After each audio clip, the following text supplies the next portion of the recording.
Praise the lord. ప్రభు పేరిట మరొక దినంలోకి మీకు అందరికీ వందనాలు.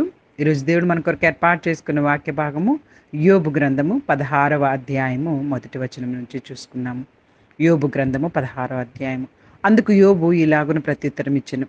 ఇట్టి మాటలు అనేకములు నేను విని ఉన్నాను. మీరందరూ బాధకే కర్తలు కానీ ఆదరణకు కర్తలు కారు. ఈ గాలి మాటలు ముగిసిపోయినా నీకేమి బాధ కలుగుడు చేత నాకు ఉత్తరం ఇచ్చుచున్నావు?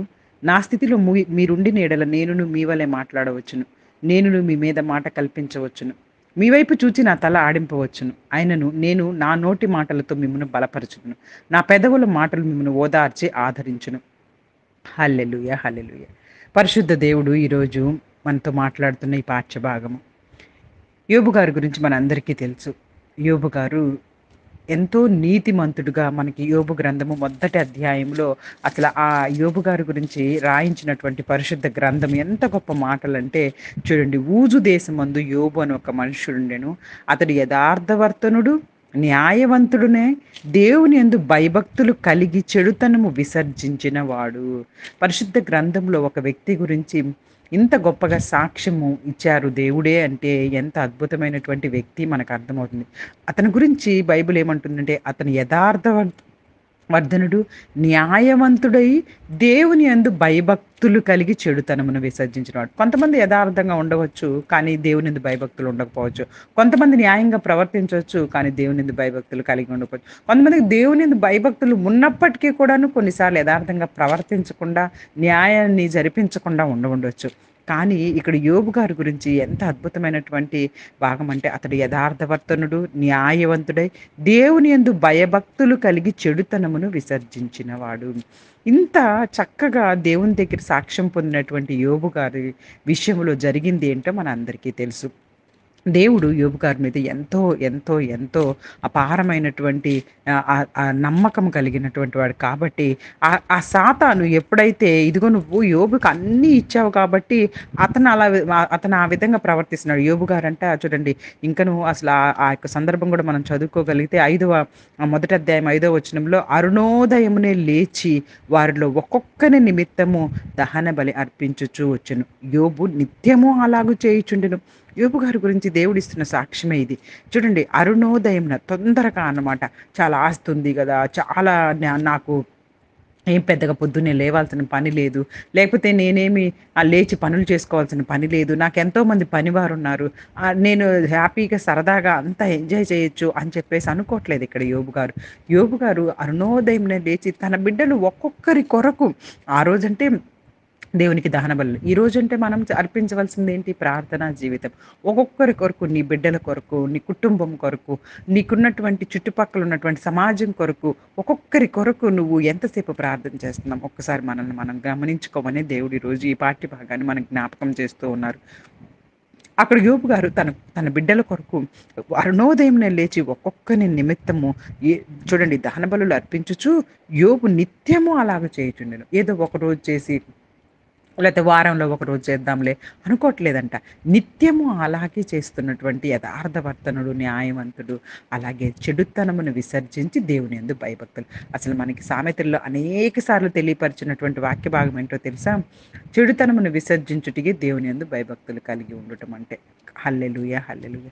భయభక్తులు కలిగి ఉన్నాము అని ఎలా తెలుస్తుందంటే చెడు పనులు, చెడు ఆలోచనలు జోలికి వెళ్లకుండా ఉంటే అమ్మో దేవునికి భయపడుతున్నారు వీరు అనే విషయము అర్థమవుతుంది.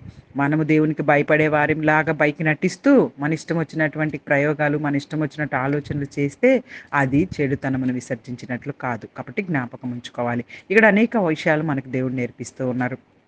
అంత గొప్ప యోబు గారిని సాతాను ఏమందంటే, ఇదిగో నువ్వు అన్నీ ఇచ్చావు కాబట్టి నీ పట్ల భయభక్తులు కలిగి చెడుతనమును విసర్జించి అన్ని రకాలుగా అతన్ని ఆశీర్వదించావు కాబట్టి అలా ఉంటున్నాడుగా అని చెప్పేసేసి ఆ యొక్క అపవాది అన్నప్పుడు దేవుడు ఏమన్నారు అంటే, ఇదిగో ఇదిగో నీకు హక్కు అంటే అయినను నువ్వు ఇప్పుడు నీ చెయ్యి చాపి అతనికి కలిగిన సమస్తం నువ్వు మొత్తిని ఎడల అతను నీ ముఖం ఎదుటనే నిన్ను దూషించి నిన్ను విడిచిపోవునని యెహోవాతో అపవాది అంటున్నాడు అనమాట. అప్పుడు దేవుడు ఏమంటున్నారంటే, ఇదిగో ఇతనికి కలిగిన సమస్తము నీ వశమునే ఉన్నది, అతనికి ఏమాత్రం హాని చేయకూడదని అపవాదికి సెలవేయగా వాడు యెహోవా సన్నిధి నుండి బయలు వెళ్ళాను. అంటే ఆ విధముగా అపవాదికి దేవుడే ఇదిగో నేను నీకు అవకాశం ఇస్తా ఉన్నాను, నీకు కలిగిన సమస్తం, అతనికి కలిగిన సమస్తము కూడా లోకంలోనే కాబట్టి అతనికి కలిగింది. ఈ లోకంలో నీ వశంలోనే లోకం ఉంటుంది కాబట్టి, ఎందుకంటే చెడుతనం ఎక్కువైపోయిన సమయాల్లో లోకం వశం అంతా అపవాది చేతిలో ఉంది. అందువలన ఇదిగో నీ చేతిలో కానీ అతని ప్రాణమునకు మాత్రం ఏ హాని చేయకుండా అతనికి మాత్రం ఓకే. నువ్వు చేసుకోమని చెప్పేసేసి ఎప్పుడైతే అపవాదికి దేవుడే యోబు గారి మీద ఉన్నటువంటి అపారమైన నమ్మకంతో వీటికన్నిటికి అవకాశం ఇచ్చారు. అప్పుడు మనందరికీ తెలుసు యోబు గ్రంథం మొదటి అధ్యాయంలో యోబు గారికి జరిగినటువంటి వెంబడే 7 రకాలైనటువంటి ఆపదలు, తనకున్నటువంటి అన్ని రకాలైనటువంటి బిజినెస్‌లనమాట. ఒకవైపు ఇదిగో గాడిదలు, గొర్రెలు, అలాగే అటువైపు పనివారు, అట్లాగే అక్కడున్నటువంటి పంటలు, పొలాలు అన్నీ ఒక రోజులోనే నాశనమైపోయాయి. ఒంటెలు, గొర్రెలు, గాడిదలు అన్నీ. ఇయన్నీ పోయినా పర్వాలేదు నాకు నా బిడ్డలున్నారు కదా అని అనుకుంటుంటే బిడ్డలను కూడా కుమార్తెలు కూడాను ఒకరోజు భోజనం చేసుకుంటూ ఉండంగా సడన్‌గా అంటే ఆ సుడిగాలి అరణ్య మార్గంలో ఒక పెద్ద టోర్నడోస్ అంటాం కదా! సుడిగాలి వచ్చేసేసి వారు తింటున్నటువంటి ఆ యొక్క గృహములో మీదకి ఆ యొక్క ఇంటిని తట్టగా అది మొత్తం పడిపోయి వారందరూ చనిపోయారంట.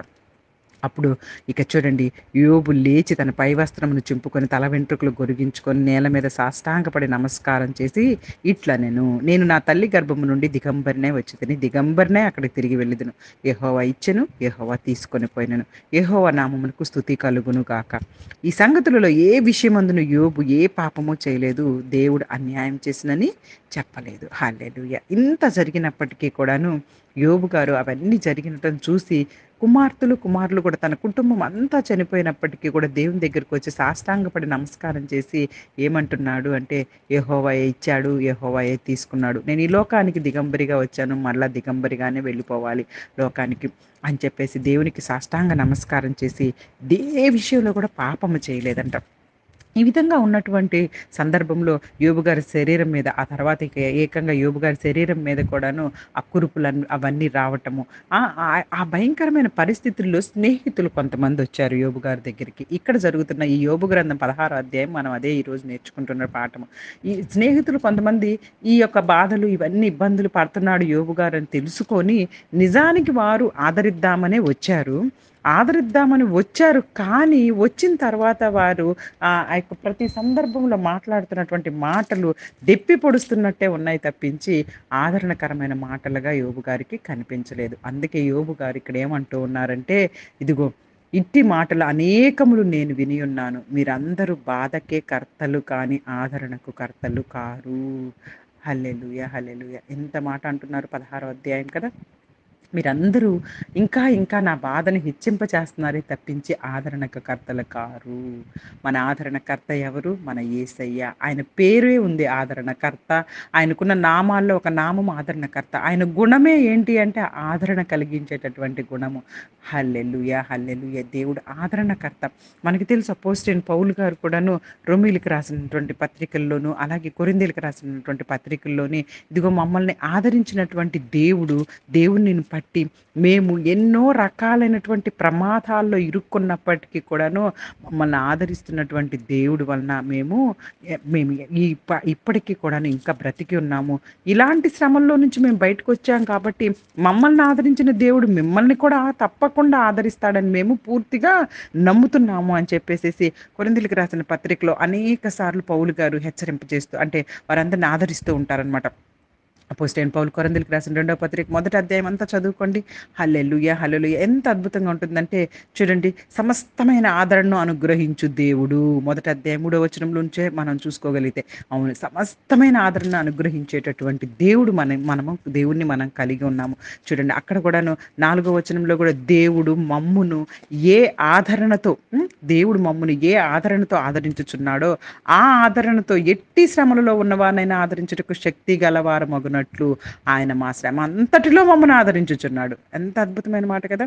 చూడండి, దేవుడు మమ్మల్ని ఏ ఆదరణతో అయితే ఆదరించాడో ఆ ఆదరణతో మేము కూడా ఎట్టి శ్రమలో ఉన్నవారినైనా కానీ ఆదరించుటకు ఈరోజు శక్తి కలిగిన వారమయ్యాం. మా శ్రమ అంతట్లో కూడా మమ్మల్ని ఆయన ఆదరించాడు.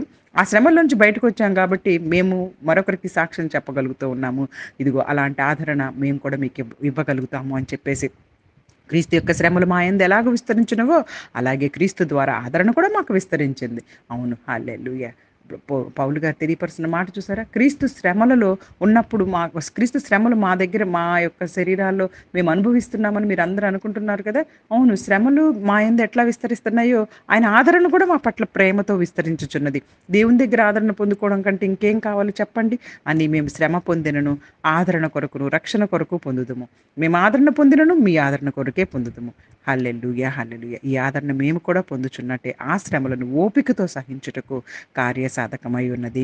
ఎంత అద్భుతం అంటే ఇక్కడ చూడండి, ఆదరణకర్త అని ఆయనకున్నటువంటి ఆ నామమే మనల్ని ఆదరించేదనమాట. ఇక్కడ యోబు గ్రంథంలో యోబు గారు కూడా అదే మాట అంటున్నారు. చాలామంది ఆయనను బాధ పెడుతున్నారు. మీరందరూ బాధకు కర్తలే గానీ, ఆదరణకు కర్తలు కారు అని చెప్పేసి తెలియపరుస్తున్నారు. అప్పుడు ఇంకా వాళ్ళతో అంటున్నాడు, మీకేం బాధ కలిగిందని, నాలాంటి బాధ మీకేమొచ్చిందని మీరు ఈ విధమైన మాటలు మాట్లాడుతూ ఉన్నారు. నా స్థితిలో మీరుండిన ఎడల నేను మీ వలె మాట్లాడొచ్చు. కానీ నేనలా మాటలాడను అని చెప్పేసి 5వ వచనంలో చూడండి. నేను మీలాగా మాట్లాడొచ్చు కానీ నేను మాట్లాడను. నేనైతే ఒకవేళ మీరు గనక ఈ పరిస్థితుల్లో ఉంటే నేను మిమ్మల్ని ఆదరించే మాటలే మాట్లాడతాను. నా నోటి మాటలతో మిమ్మల్ని బలపరిచే విధంగానే మాట్లాడతాను. నా పెదవుల మాటలు మిమ్మల్ని ఓదార్చి ఆదరించే విధంగా ఉంటాను అని తెలియపరుస్తున్నారు. దేవుని యందు భయభక్తులు కలిగిన బిడ్డలు, దేవుని యందు విధేయత కలిగిన బిడ్డలు మాట్లాడవలసినటువంటి మాటలు, ఇతరులకు ఆదరణ కలిగేటటువంటి మాటలు. ఎట్టి శ్రమల్లో నుంచి మనం బయటకొచ్చామో, అట్టి శ్రమలు ఇంకొకరు అనుభవిస్తున్నప్పుడు వారిని ఆదరించటానికే దేవుడు మనల్ని ఏర్పాటు చేసుకున్నారు. మనల్నందరినీ కూడా ఇదిగో ఈరోజు యోబు గారి మాటలు ఎంత బలపరుస్తున్నాయో చూడండి. మీరందరూ నన్ను ఎన్ని మాటలు అన్నప్పటికీ కూడా నేను మాత్రం నా మాటల ద్వారా మిమ్మల్ని బలపరుస్తూనే ఉంటాను.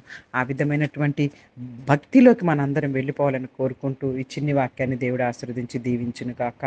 ఆమేన్. Amen. God bless you all. God bless you all.